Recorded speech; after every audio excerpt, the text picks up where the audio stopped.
Is it now one of the conditions that you have to live your life in secret? I don't set the conditions. They tell me what to do and I follow. Are you under round-the-clock supervision? I cannot talk about that. Is this hard for you? What can I tell you? I now have a bohemian way of life. I don't have a job. I don't have anything to worry about. I don't need to buy any petrol. I don't need to earn money for anything. I live my life. They watch over me. I don't have a thing to do. It's unbearably boring. It seems to me, talking in account of your personality, that you must be ridiculously bored and sad. I have nowhere to go. Nothing to do. Right now, I'm completely in limbo. We wait and hide from assassins and from the FSB in the bunker. Arkady, tell me how it all started.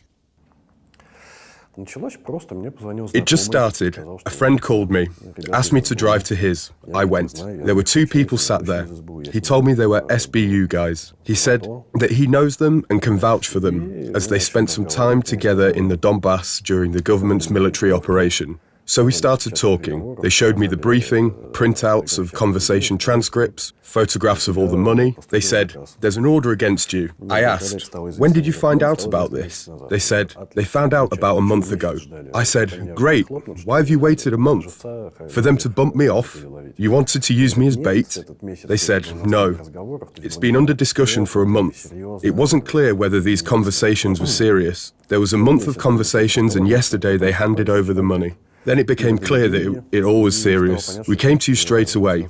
What do you think?" I said, "Well, what is there to think about?" And did you not notice anything strange over the course of that month? You weren't being followed, for example. No. But I wasn't looking out for anything in particular.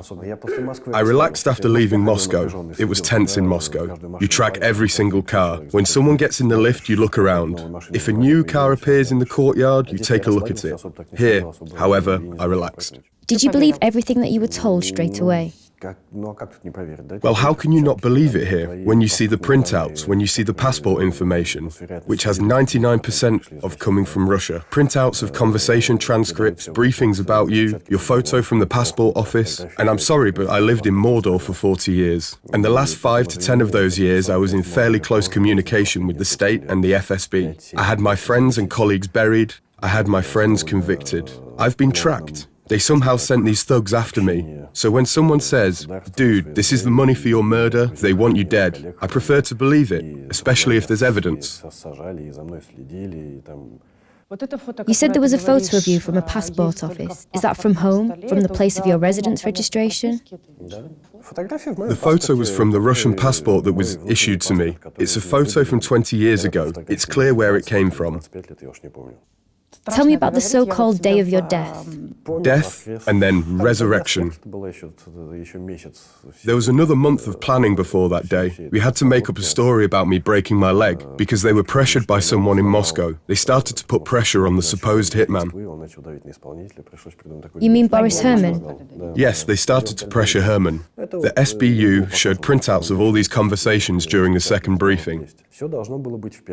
Everything was actually supposed to happen on Friday, the day before the Champions League final, which took place in Kiev. But for juristic reasons, it had to be postponed. There were juristic nuances. Many services were involved. As far as I understand, they just didn't have anything prepared in time. But I don't know.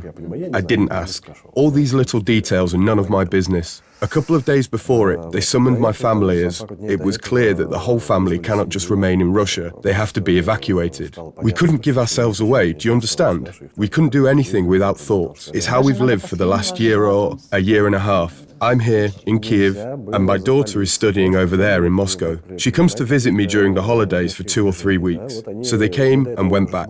The academic year hadn't finished yet, so if they had stayed, it would have immediately caused suspicion. We had to continue living our lives the way we were.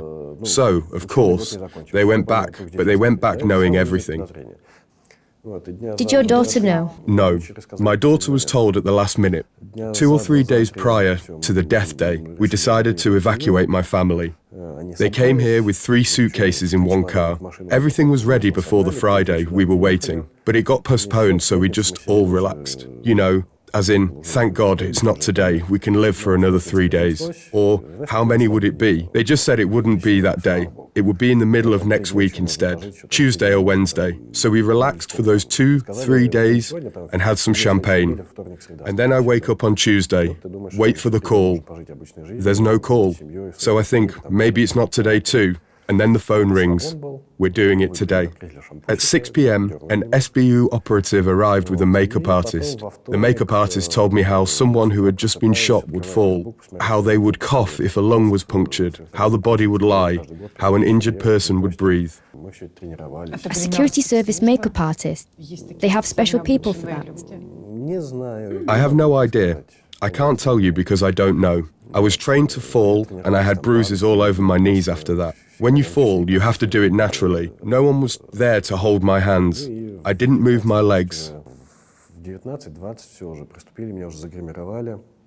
By 7:20 p.m, they had already done my makeup, shadows under my eyes, they made my lips dry, like what happens after heavy blood loss. So at 7:20 p.m, I already stood with my back to the door. And, by the way, this is where the journalist came up with fake news. Where did the story about me going out for bread come from? It wasn't journalists, it was Anton Hromadske. It was journalists who circulated this. I didn't go out for bread, but for water. This is how fake news is made. Hromadske from the Ministry of Internal Affairs wrote a post. I remember this very well. I was working the night shift. A journalist wrote that Babchenko had been injured and was being taken to hospital. After 5 to 7 minutes, I got hold of Hromadske and he said, I can't say anything right now. I asked, is he alive? He said, dead. And then all hell broke loose. An hour later, Hromadsko's post appeared, stating that Arkady had gone out for bread. He left his flat, stood in the doorway, opened it, and was shot. Yes, that's how the story went. They poured pig's blood into my mouth. I fell to my knees, coughed a little bit so that some splashes flew out. And who was there at the time? You and your wife? Me, my wife, the operative and the makeup artist. I fell and she started to create these holes on my back. My t-shirt was taken to a shooting range for a few days and shot at. The staging was immaculate. The makeup artist pushed a pound of blood into my nostril. Be patient, she said. They left before 8 p.m, then the killer came in. He was in the apartment for 10 seconds. I didn't even know if he stepped over the threshold. That was Tsimbalyuk. He says, good day to you. I told him not to make me laugh. I can't laugh. I'm a dead man now. The makeup artist also instructed my wife on what to do, how a person would behave, how they would breathe. There's a surge of adrenaline, blood pressure rises, your face turns red, and then you close in on yourself. Shock sets in, you're completely quiet, not a single sign of hysteria. My wife called the police and the ambulance. They came, the special police force arrived. They all knew. So they were warned that it was an operative group? Of course, they put a tremendous amount of work in. There were a lot of different aspects to it. The duty officer who was to receive the call knew. He had to send a special group. They had to be informed, because people would be able to tell if there are any holes in someone or not. The special forces were not aware. They ran in, leaned over, had a look and saw that I was breathing. They checked all the rooms, up and down the stairway in the hall. They stationed security there. The guys were clearly worried and breathing hard. They asked my wife who I was. She said, a Russian journalist. They said, shit, it's starting again. The police ordered them to take me away quickly because the main thing was getting me out of there quickly. The special forces did not understand that it's pig's blood. The police did not allow them to touch me. The ambulance came, they put me inside the car and started something of an intravenous therapy. Those doctors also knew, because they can tell whether a person is alive or not. The resuscitation was unsuccessful and I died after 20 minutes. The doctor phoned the superintendent and recorded the death. The police drove over surrounded by paramedics. The coroner came. It turned out that I'd been covered in this pig's blood for 2 or 3 hours and I was freezing. This is a problem when you have a corpse lying on a stretcher and trembling. I was wrapped in blankets, warmed up, taken to the morgue and dumped there. I was pretending to be dead this whole time, and when the gates closed, I could finally be alive. Tell me whose obituary you liked the most.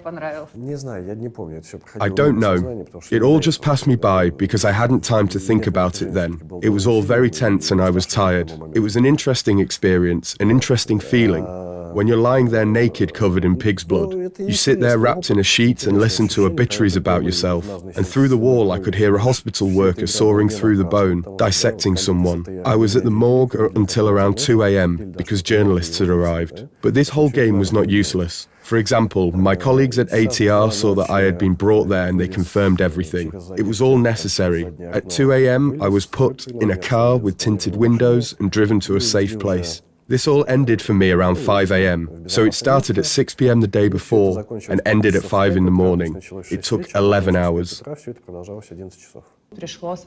I made 2 video reports on that day. Babchenko is dead and Babchenko is alive. I think it was like that in every news organization. We were watching the SBU head, Hromadske, make a statement. He was saying that they detained someone. Until the last moment, we did not realize what was going on. And then the key moment, he says, "Look, here's Babchenko," and you appeared. At first we were all happy, but my second reaction was that I'd been cheated, we'd been manipulated. It was confusing, but it struck me that if this is a special operation, cool, but show me the evidence. It's hard to get over all the theatrics from the head of the SBU, the Prosecutor General. There were also inconsistencies with this list. First it was 30 people and then it was 47. What do you think of this PR stunt? This is not for me to answer who or what this publicity was for. This task lasted a month, from the moment they told me to the moment I was resurrected. That was my job. I did it. There was no question about it, and everything else wasn't my job. I think that SBU had been taught to catch terrorists, not to write good press releases. Yes, communication was poor, but that's not what they do. For the 1000th time, I want to apologize for the fact you had to endure all of this, but there was no other way of doing it. Information could have been leaked. Why was it necessary to stage your death? Why could you not have been injured, for example? Staging a death is the simplest and most effective way of uncovering an ordered assassination. Of course, no one expected it to have such repercussions. No one probably thought this through, and that was their mistake. I don't dispute that, but the crime was brought to an end. There is all the evidence. This was done for the court, not for me or for the SBU. It changes the crime article to completed crime. Your resurrection evoked a lot of criticism from Western media and politicians who just don't understand any of this. In your opinion, was it just a matter of not calculating the repercussions? The next day, all of you were saying, "Show us all the evidence," as in, the SBU and the counterintelligence will just stop everything that they're doing to hand all the information they have over to you on a silver platter. Wait, 2 weeks went by, the SBU held a briefing. In my opinion, there was already a load of evidence there. All those negotiations, printouts, the 3 guys who had come over from Donetsk, conversations with the Russian businessman Vyacheslav Pivovarnik, conversations about weapons. This person says all these details about the weapons, about his conversations with the Big P, and so on in all these wiretappings. It seems to me that there is already a lot of evidence, but there will be more proof. Wait for the court hearing. Don't get ahead of yourselves. Are you sure that the indictment on your case will reveal this so-called Russian trail? No. How can I be sure? They don't report every single detail to me. I have no idea how the investigation is going. I found out most information from open sources like you do, but for me personally, there are no questions. I've had a look and piled it all up. It all goes back to Russia, and I have no doubt about that. And which way all of this makes to the court in? I don't know. I'm not the one to answer this question. I have my own vision of who this person who Pivovarnik was working for is, as well as what this Putin Foundation is, and why they chose me, because it looks like I wasn't their first choice. But I will talk about that at another point. Now's not the time. How will you take it if this is taken to court without the Russian trail? Badly. But then again, it's none of my business. It's Ukraine's case, and it's the court's job to bear that in mind. But I'm not going to voice my opinion. I will work from a journalistic point of view. How do you see this story ending? I hope that it will all go to court, that the case won't collapse, and everything will be disclosed. It has already turned out quite well. The problem is that this is just one small part of it all, and there are many others. The elections are coming up, there's money coming, weapons are being bought. They will carry on regardless. This is not the end at all. Only the top layer has been removed. There's still the rest of the iceberg underneath. I'm in complete limbo. It's no longer up to me what my future holds. Where will I live? Where will they hide me? Where will my daughter go? In your opinion, how will this war end? It's here for a long time. It's now impossible to defeat Russia by force. It has one of the most powerful armies, 140 million people, 100 million of whom have lost their minds. They have a leader. He has an overarching idea and he really is supported. But all of this will collapse. This is the law of history. An empire cannot survive in the 21st century on laws of the 19th century. Russia will definitely roll backwards. There will definitely be another oil crisis when oil drops to $20. But there is another option. The world has gone mad. Russia injects cash into the West. Cash will win over good again. Then, this will all lead to World War III.